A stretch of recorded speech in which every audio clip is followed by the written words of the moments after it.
Just a quick look around at where things are tonight.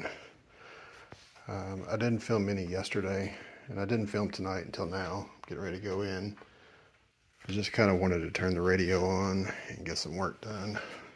Tomorrow I will pop this intake off. We'll get this one cleaned up and put on, and start putting the FiTech on here.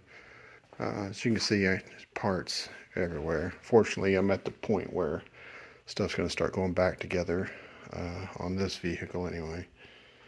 Here's the head off the passenger side on the Scout.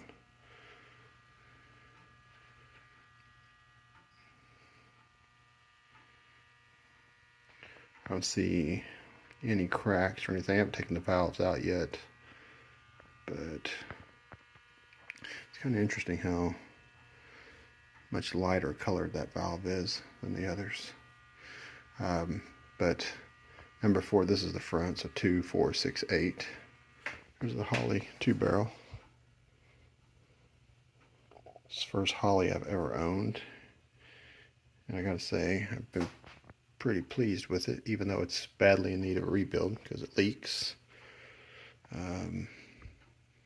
Seems like a pretty solid carburetor though. Just working on cleaning up this other side. The way I like to do it, I use this brake part cleaner, and I first start with one of these red rags, and this is what it looks like when you first start. It's gonna be black.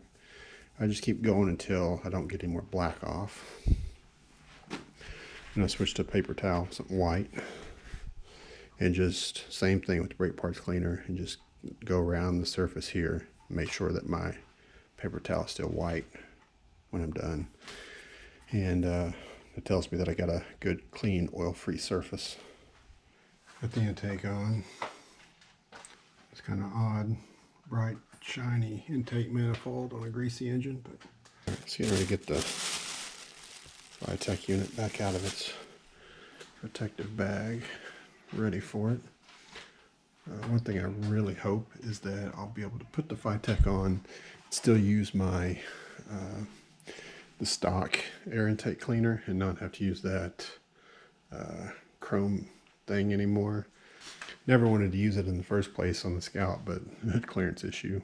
I had to use it, so I'm going to start getting this back in place. So at least we have everything sealed back up, and then we'll start working on getting the FiTech wired up and everything hooked back up on it. Alright, so the install is complete. Part of this is temporary, obviously. I have to get my gas tank cleaned and remounted. Also waiting for an adapter to go from the 5/16 outlet on the tank to the 3/8 that this fuel line requires. Everything else is completed to where we can try and start this now. So I'm just going to get my gas tank back up here. I've got my fuel pump hose and my return hose right here. We'll just stick those in the can. And my battery's just charging a little bit. Oh, one thing I'm going to do too, I didn't talk about this, but I'm going to, even though this engine is exactly the same size and type as that engine over there that this came off of, I'm going to reset the calibration file back to the default one and kind of start all over with it. I made a lot of changes to the file that it's currently set up to use, obviously trying to compensate for, you know, an engine that had problems. So set that all back to the default out of the box calibration, and we'll see what we got.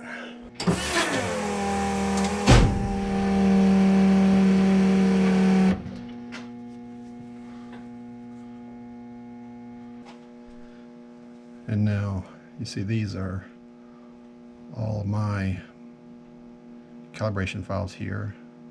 I'm going to go back to this default V8. Resetting all my engine specs in here.